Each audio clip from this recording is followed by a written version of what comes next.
This is the OSU Roundup, and we begin by talking Cowboy football with OSU head coach Mike Gundy. A big win over South Alabama in week 2, and the defense was one of the highlights.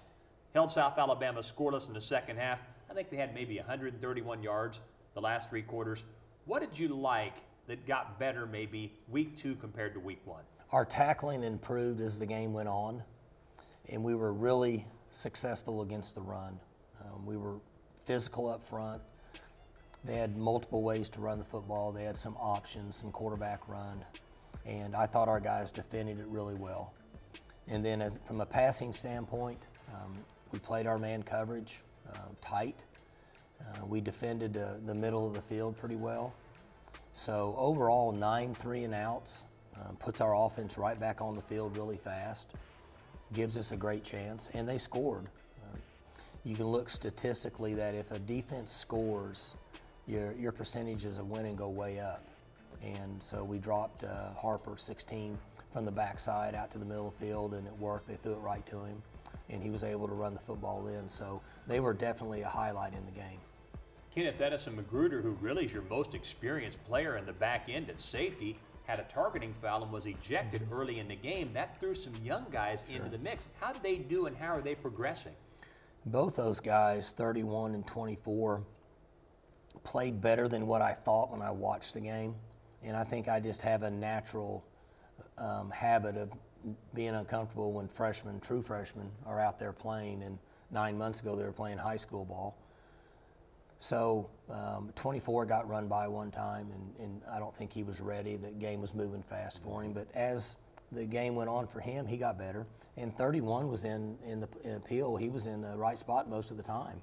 So you and I talked about this on the first show, and we've talked about it over the summer, that's the one position where we don't have any experience for the most part. And so we'll be bringing some guys along at that position, kind of like what we did at the corner position last year. Colby Peel and Jarek Bernard making contributions on defense, and a young guy on offense that had a breakout game was Tylan Wallace, 10 catches for 166 yards. Describe him as a receiver. What's he like? He's very active. He has good speed. I think his speed is deceptive. He's a leaper. He can go up and take the ball at the highest point. Really good route runner and has good hands. So he's one of the young guys that Casey's brought along that should be a really good player over the next few years. Okay, we don't want to go too crazy with this, but it's interesting. He's 6 feet tall. You mentioned his big hands, ability to attack the ball at its highest point. That sounds a lot like James Washington, who wasn't as tall as some typical outside receivers, but found ways to have success. Yeah, James had just a little bit more burst down the field, but Wallace is taller. Okay. Very similar hand structure. So far, he's proven that he's had reliable hands, which is a good thing. And he's young, and we're excited. He should really improve over the next month just by getting those quality reps and being out there with the ones. Stay with us. More to come on the OSU Roundup. The OSU Roundup is brought to you by Bud Light, game day's favorite light lager. By the visitstillwaterok.org Shop, Dine, and Stay partners. Be sure to shop, dine, and stay in America's friendliest college town. By Mercy Health, your life is our life's work. And by OG&E, power at the speed of life. Hi, I'm Coach Gundy with Oklahoma State University. With approximately 900 Oklahomans waiting for a life-saving transplant, I encourage everyone across the state to make the important decision to be an organ, eye, and tissue donor. So check your driver's license for the Little Red Heart. If it's not there, visit lifeshareok.org and join the registry today. I have the Little Red Heart. Do you?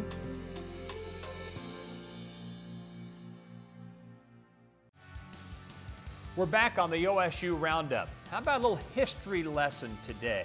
Do you remember what happened 15 years ago this month? September 20th, 2003, former Cowboy receiver Roshon Woods had a performance that may never be matched in Oklahoma State or NCAA football history. Woods caught an NCAA single-game record 7.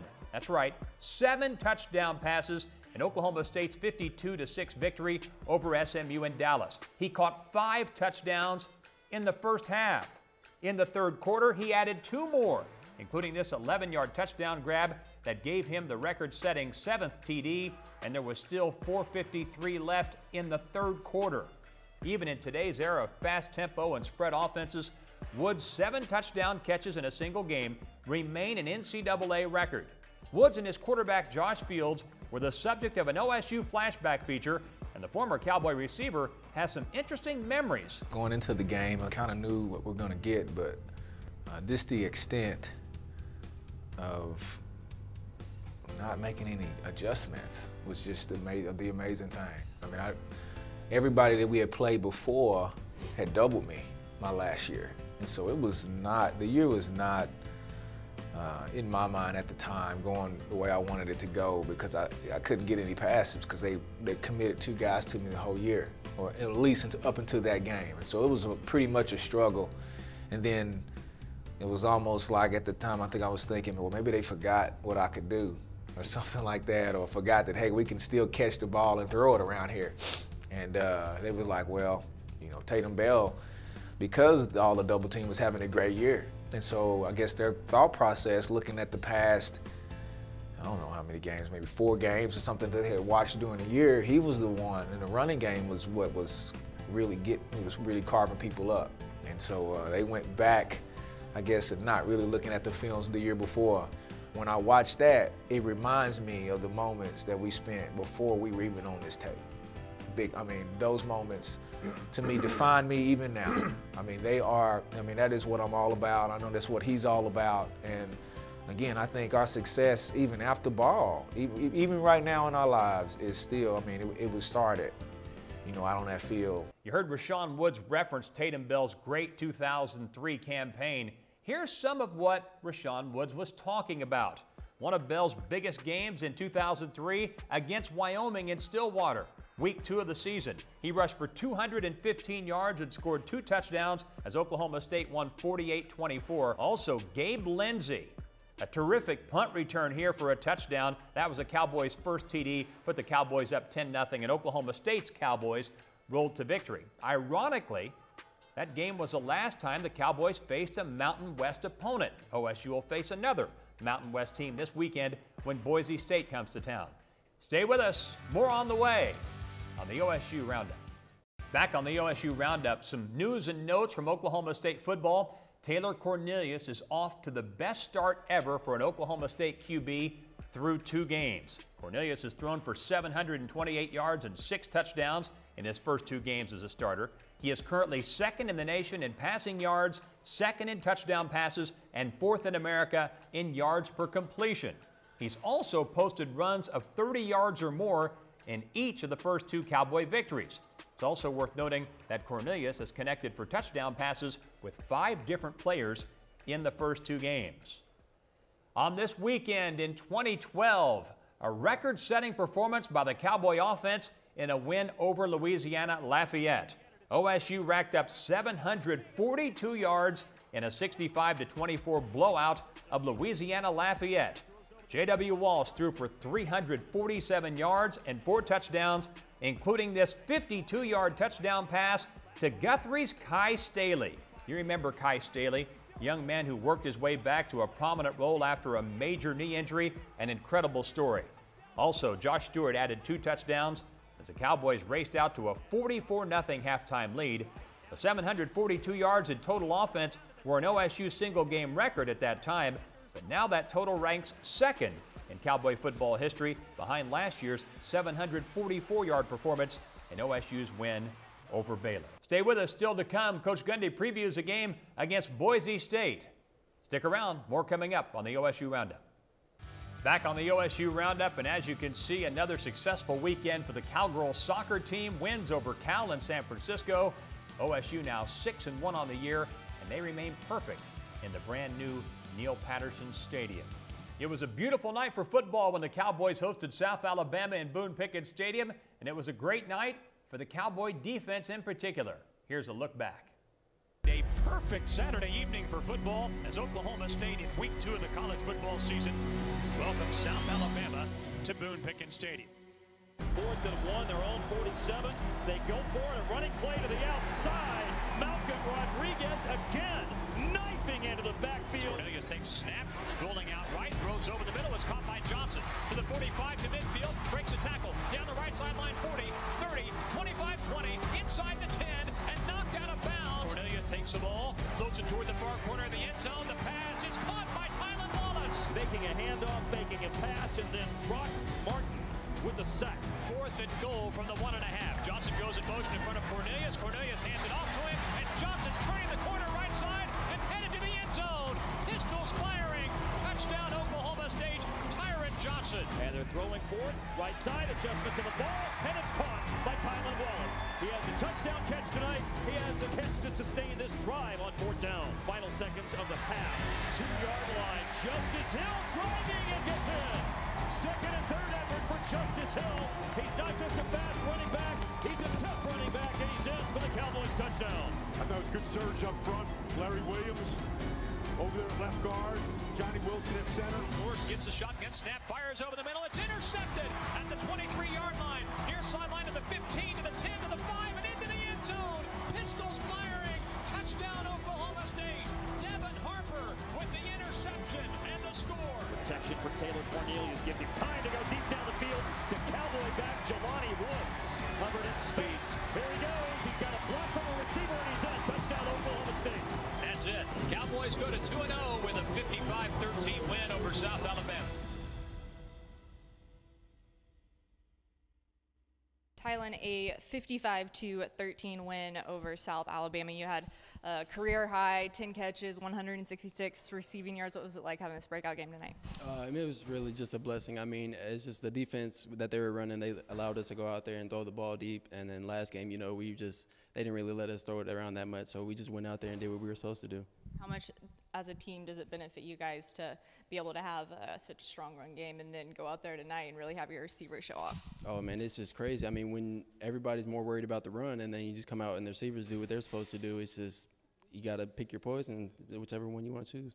What's that connection like with Taylor Cornelius? Oh, it's real nice. I mean, like the other day, we were going out after practice and all the receivers were getting out, getting extra balls in and stuff, trying to build a stronger connection with them. So, I mean, it's just a connection that I probably feel like I have the closest without all the quarterbacks. You guys have 2 more games here in Boone Pickens Stadium. What was it like, having this night game, the new big video board, and then, you have 2 more. You have Boise State and then Texas Tech coming to Boone Pickens Stadium too. Oh, yeah, the night games, I like night games more than any of them. They're just, the crowd comes out. It's just, I choose a night game over any game. Next up, you guys have Boise State. You're, haven't even showered yet, still in uniform. So just your quick thoughts on how you think next week will go. I think if we come out and do what we're supposed to do as a team, I think we'll be all right. I mean, Boise's a pretty good team, but, I mean, we'll see how it goes. If we come out and do what we're supposed to do, then we should be okay. Do you think this game sets the tone for you individually moving forward this season? Yeah, I just feel like that as an offense, that what we did today, including me, all the receivers just showed that how everybody thought how we couldn't do anything because of James and everybody leaving. But I think we proved them today that we still got it. You guys, or you especially, you've talked to me about this before, really stepping up and kind of filling James's shoes and how you were able to learn from him as a freshman last year. Definitely. I think that was a real big thing, instead of redshirting, coming out and just going to the games and being able to play a little bit to get that knowledge off of him. And just, I feel like that's really what helped me to play the way I am. Thanks so much, Tylan. Thank you. The Learfield Directors Cup, the highly recognized mark of distinction in college athletics across all divisions, both men's and women's sports. Follow your favorite team's pursuit for excellence in this prestigious annual award through thedirectorscup.com, USA Today, or at L Directors Cup on Twitter or Facebook. Learfield Directors Cup, the crowning achievement in college athletics since 1993. Great game in your first game, Big 12 Newcomer of the Week. What was your reaction to hearing that? I was kind of shocked. I didn't think I did as well as I should have, so it's kind of cool to get that accolade, but yeah, there's always room for improvement. 149 all-purpose yards, longest reception in your touchdown catch. Where do you think you can improve? The kick return was something I know I should have probably scored on, and there's a couple of runs that I needed to do something else and just fix the little things. But yeah, like I said, there's always room for improvement. What's it like working with such a talented group of running backs and just playing and learning from that group? It's awesome.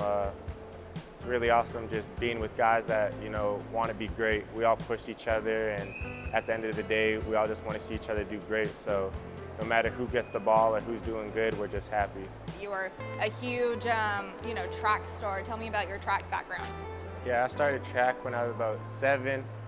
All started with my my best friend's mom. She was a track coach, and she said, "Come out." So I came out, and that's really where it all started. And from there, I just excelled. So my first national title was, I think, in 2012, the Legion Nationals in Langley, BC, Canada.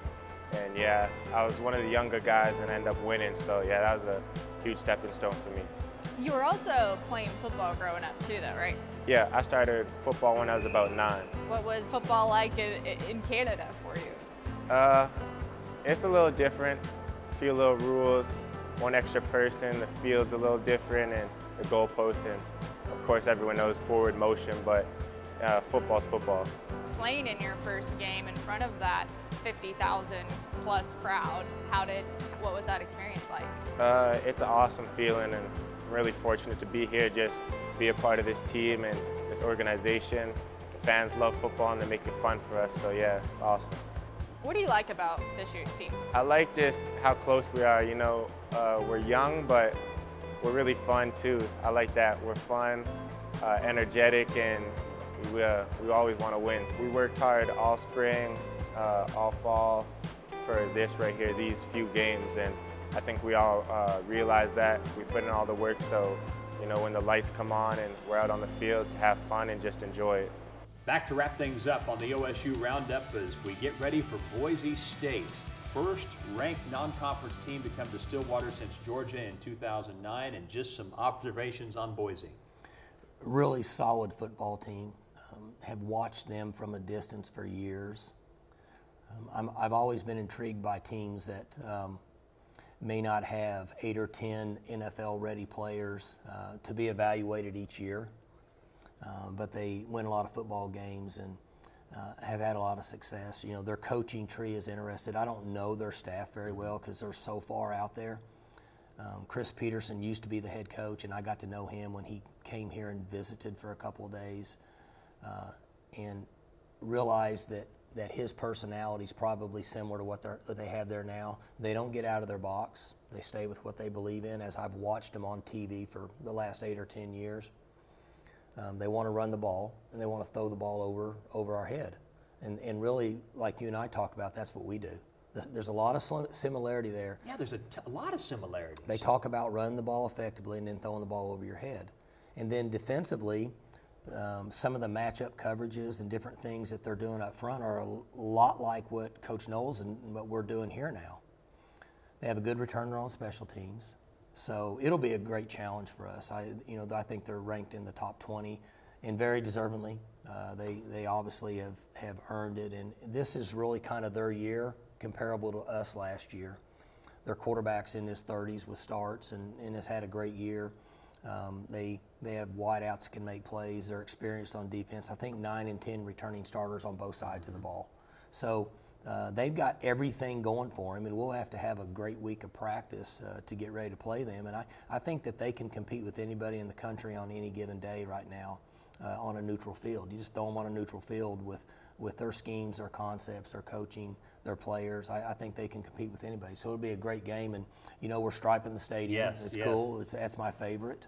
So you can go on CoachGundy.com or Twitter and see what color you should wear based on where you sit, which I think is very important. If we're going to do this, everybody needs to be involved. Everybody needs to jump in, and that way the stadium looks tremendous on game day. And we're looking forward to it. For Coach Gundy and Allison Gappa, I'm Dave Hunziker. See you next week on the OSU Roundup. The OSU Roundup is brought to you by Bud Light, game day's favorite light lager. By the VisitStillwaterOK.org Shop, Dine, and Stay partners. Be sure to shop, dine, and stay in America's friendliest college town. By Mercy Health, your life is our life's work. And by OG&E, power at the speed of light.